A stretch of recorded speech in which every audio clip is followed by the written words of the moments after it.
In the vibrant village of Jandala, where the sun kissed the earth with warmth and the baobab trees stood tall like ancient guardians, lived a young woman named Adanna.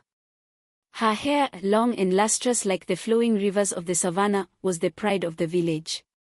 It cascaded down her back in thick, midnight black waves, shimmering under the sunlight and captivating anyone who laid eyes on her. Adanna's beauty was unmatched, but it was her hair that drew the most admiration. Women envied it, men were enchanted by it, and elders often whispered that it was a gift from the ancestors themselves. She lived with her mother, Mama Ikwa, a kind and hardworking woman known for her skill in weaving colorful Kent cloth.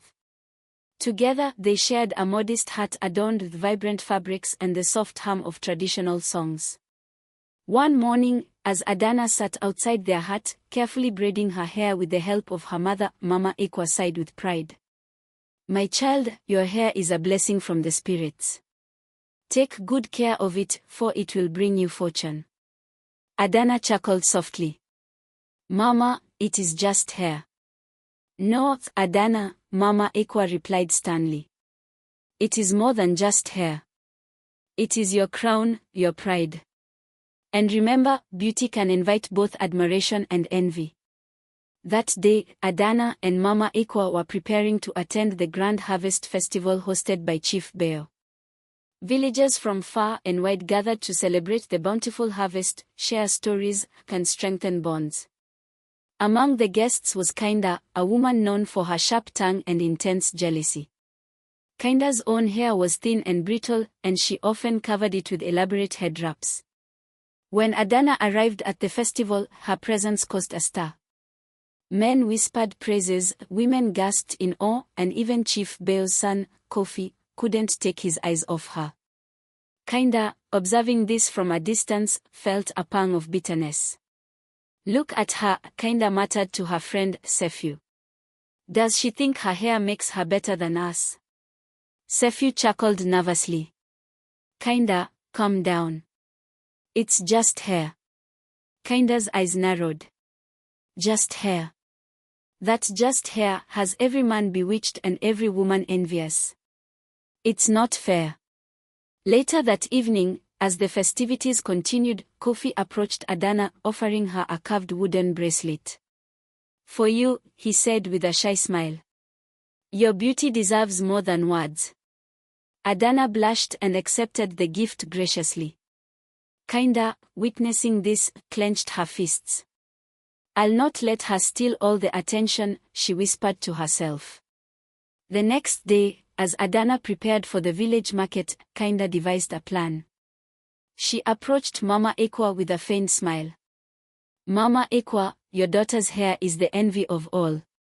Would you allow me to help her care for it? I know a special oil made from the seeds of the shea tree."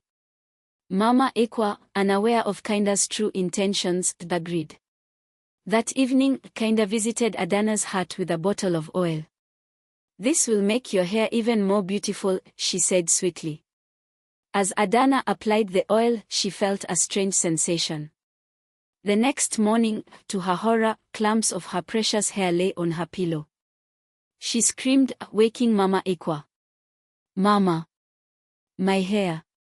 Mama Ikwa gasped. "What happened, my child?" "I don't know, the oil." "Kinda's oil." Meanwhile, Kinda smirked to herself in her hut. "Let's see how beautiful you are now, Adanna."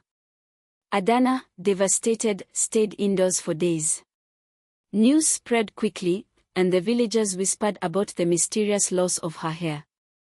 But Adanna wasn't ready to give up. She decided to confront Kinda. Adanna sat in the dim corner of her hut, her hands trembling as they brushed over her now fragile, patchy hair. Tears streamed down her cheeks, each drop carrying the weight of her despair. The thick, flowing mane that once brought her so much pride was now a mere memory. Mama Ikwa sat beside her, gently rubbing her back. "My child," Mama Ikwa whispered softly, her voice laced with sorrow.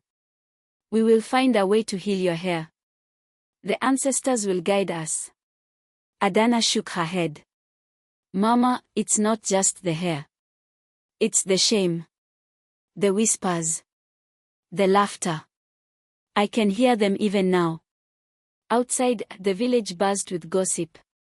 Women gathered at the well, their voices hushed but sharp. Did you hear about Adanna? One woman whispered. Her beautiful hair gone. Just like that. Some say it's a curse, another added.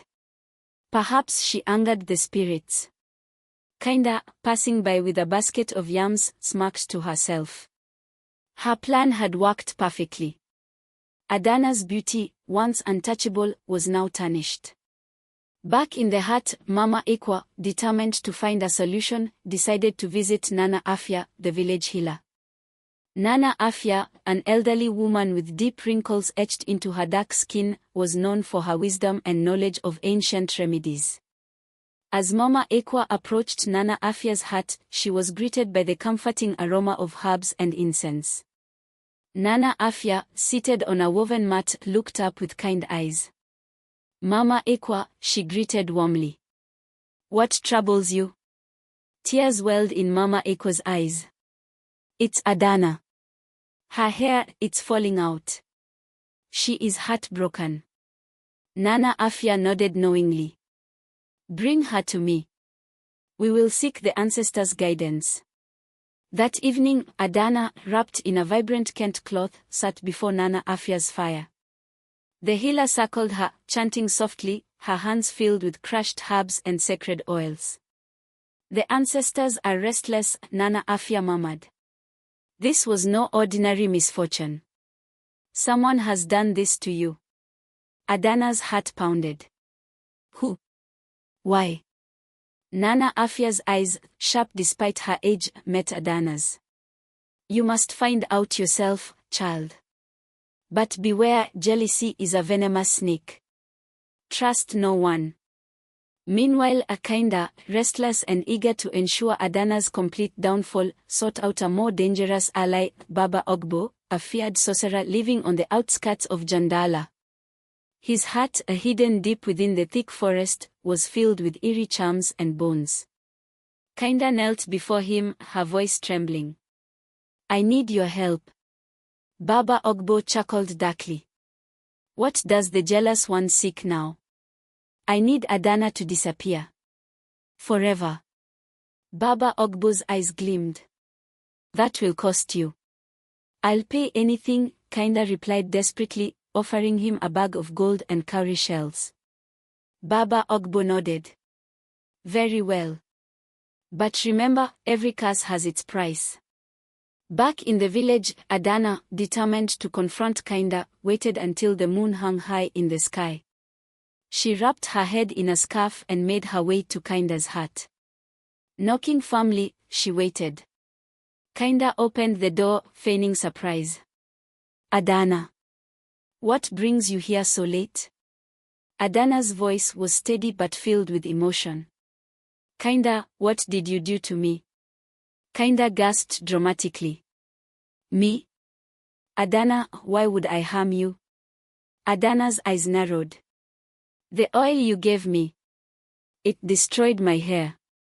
Why? Kinda shook her head. Adanna, I would never. Enough lies. Adanna interrupted. I will find out the truth. And when I do, the ancestors will not forgive you. As Adanna stormed away, Kinda's facade of innocence melted into a sinister grin. You have no idea what you're up against, Adanna. That night, Adanna had a vivid dream. She found herself standing in a vast, misty field where a lone figure approached her. It was a woman with hair as radiant as the sun and eyes that sparkled like stars. Adanna, the figure called gently. I am Nondi, your ancestor. Do not lose hope. Adanna fell to her knees. Nondi, what do I do? I feel so lost. Nondi placed a comforting hand on Adanna's shoulder. Strength lies within you. Your beauty is not just your hair. It is your spirit, your kindness, your courage. Seek the river of renewal. There, you will find what you need. Adanna woke up with a newfound determination. She turned to Mama Ekwa. Mama, I need to find the river of renewal. Mama Ekwa's eyes widened. The river of renewal? That is a dangerous journey, Adanna. I must go, Adanna insisted. It's the only way. The next morning, Adanna set out on her journey, unaware that Kinda, desperate to stop her, was already plotting her next move. Adanna's journey began at dawn, her bare feet pressing into the soft earth with each determined step. She carried only a small satchel filled with herbs from Nana Afia and a water skin. Her heart pounded not from fear, but from the weight of her purpose. The river of renewal lay far beyond the borders of Jandala, hidden deep within the treacherous forest of echoes. As she walked through the village, a few curious eyes followed her. Whispers danced in the morning air. "Where is she going alone?" asked one villager. "Perhaps she seeks a cure," another murmured. But Adanna paid no mind. She knew her path was hers alone to walk. The sun climbed higher as Adanna reached the edge of the village. Before her stretched the forest of echoes, the place shrouded in mist and legend. It was said that the spirits of the lost wandered these woods, their whispers echoing through the trees. Adanna took a deep breath and stepped in. The forest was eerily quiet at first, the only sound being the crunch of leaves beneath her feet. But soon, soft murmurs began to fill the air, voices calling her name, urging her to turn back. "Adanna! Adanna!" She paused, her heart racing. "It's just the forest playing tricks," she whispered to herself. She pressed on, but the whispers grew louder. Suddenly, a figure appeared before her, a woman with flowing hair just like hers had once been. "Adanna," the figure spoke, her voice melodic yet haunting. "Why do you seek the river?" Adanna swallowed hard. "I need to restore what was taken from me." The figure's eyes softened. "Beauty fades, child. What will you do when even the river cannot bring back what you've lost?" Adanna's voice trembled, but her resolve did not waver. "I will find a way." The figure nodded, vanishing into the mist, leaving only the whispers behind. Meanwhile, back in Jandala, Kinda paced anxiously in her heart. She had learned of Adanna's journey from a gossiping neighbor and knew she had to act fast. She hurriedly packed a bundle and set off for Baba Ogbo's hut. The sorcerer greeted her with a sinister grin. "Back so soon, Kinda?" "She's going to the river of renewal," Kinda blurted out. "You have to stop her." Baba Ogbo chuckled darkly. "Foolish girl, the river's magic is ancient.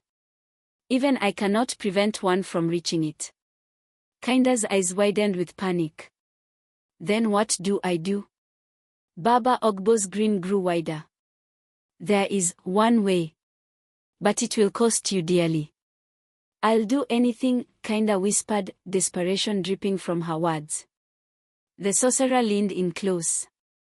"You must go to the forest of echoes and find the mirror of shadows.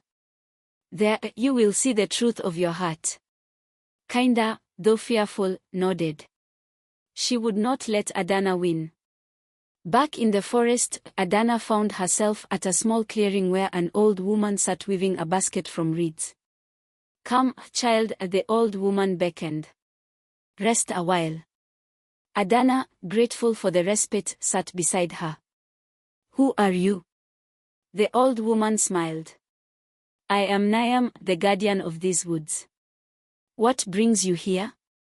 Adanna explained her plight, her voice filled with sorrow and determination.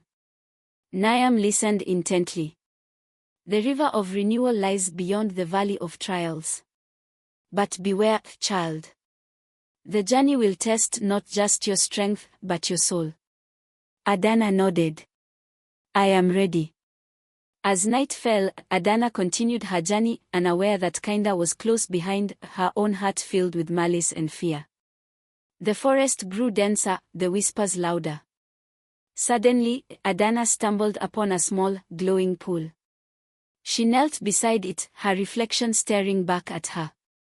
But as she reached to touch the water, her reflection smiled wickedly and spoke. "Do you think you can escape me, Adanna?" Adanna gasped, pulling her hand back. "Who are you?" "I am your doubt, your fear, your weakness," the reflection sneered. "You cannot run from me." Tears filled Adanna's eyes. "I won't let you stop me." With a deep breath, she stood up and walked away, leaving her reflection behind.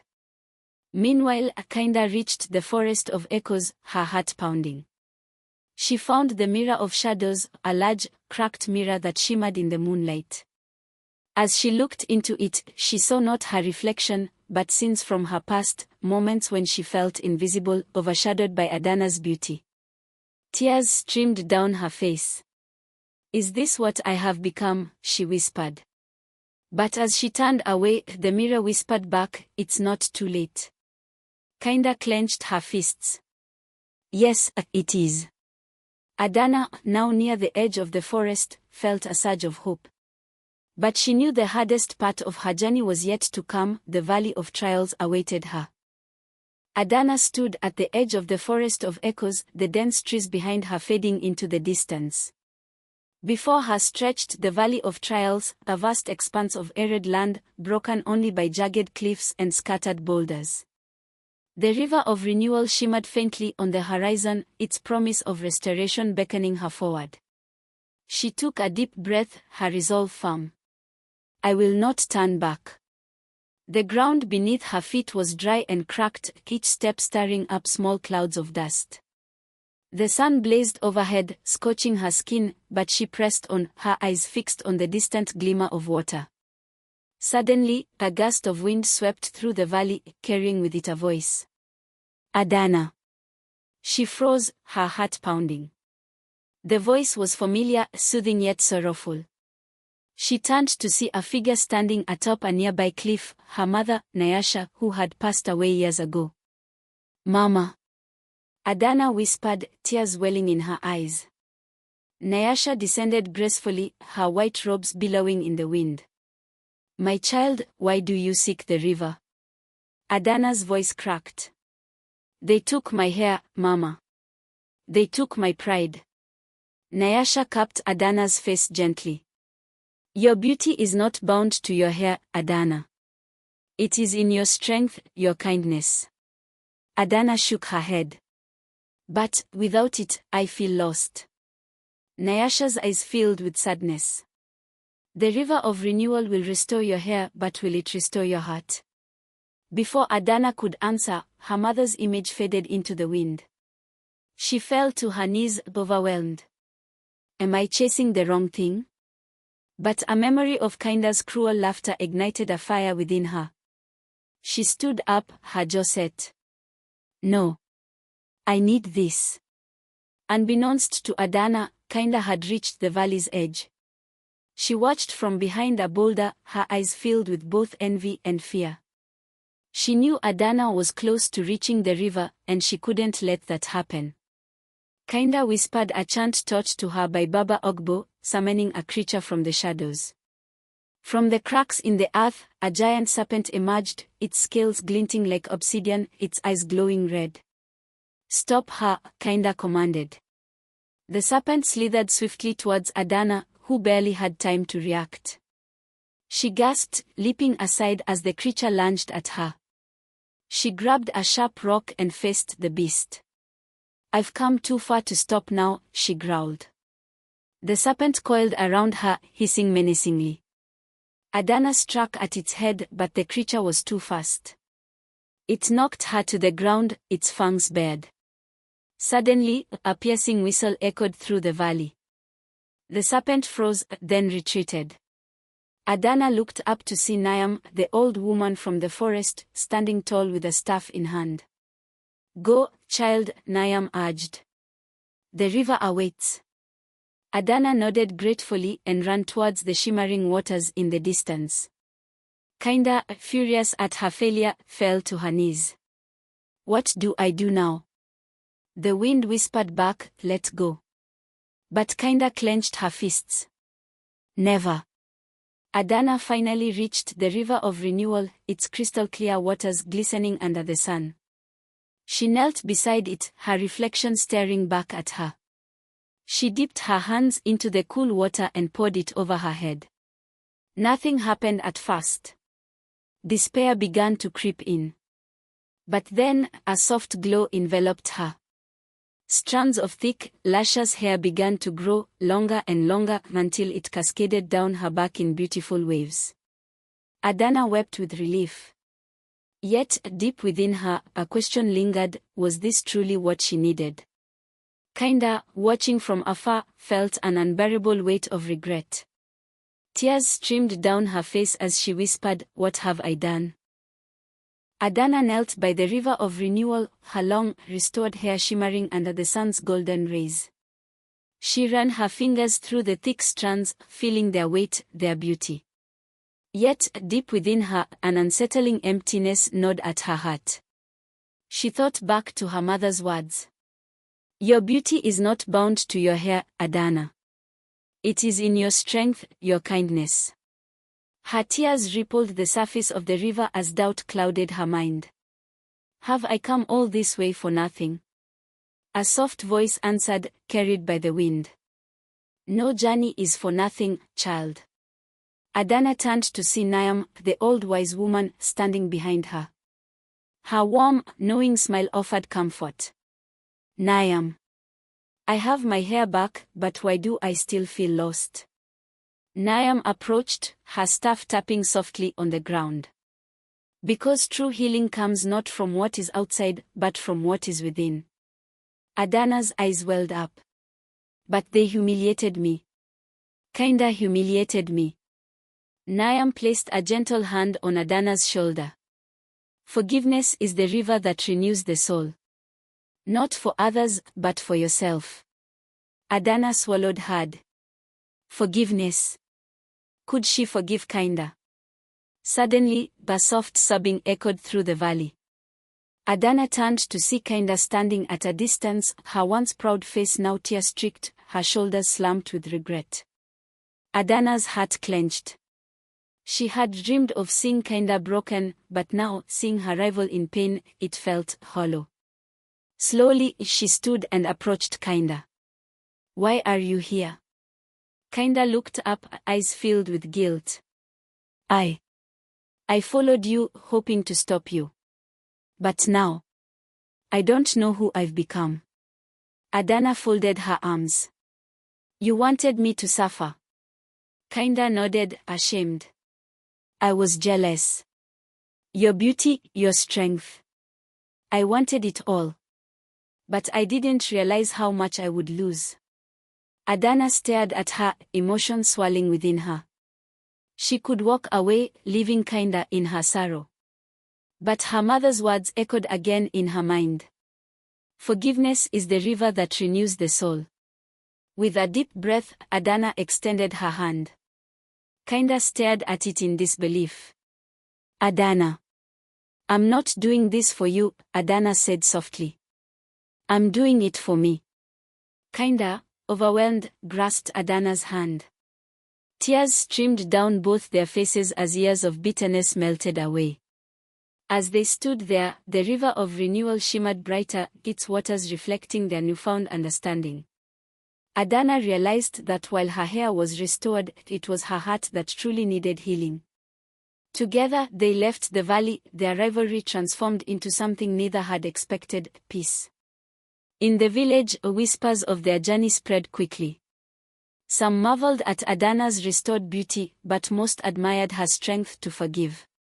Even Baba Ogbo, who had guided Kinda down a dark path, bowed his head in shame and left the village forever.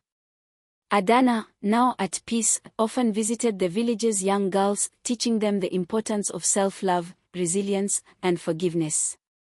Kinda, too, found a new path, helping those who struggled with their inner battles.